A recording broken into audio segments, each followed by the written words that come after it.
18 февраля в Новокузнецком центре русского фольклора и этнографии Параскева «Пятница» была организована и проведена творческая межнациональная встреча «Диалог культур», посвященная Дню родного языка.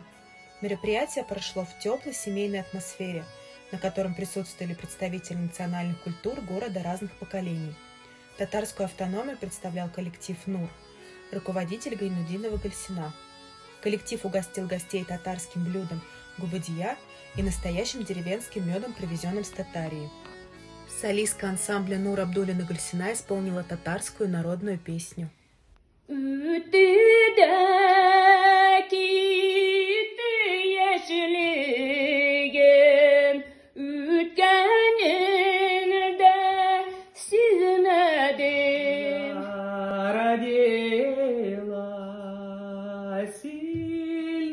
Ягодка, ой, ягодка, да васе романа, ворот только да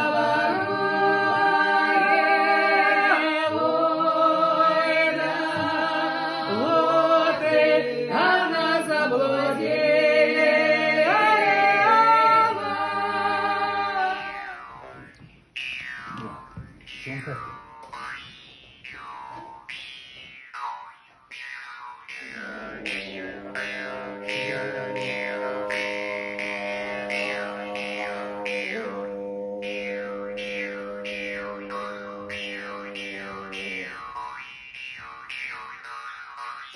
Purun Tuhan Polter Akcaretem Sorcere Peterke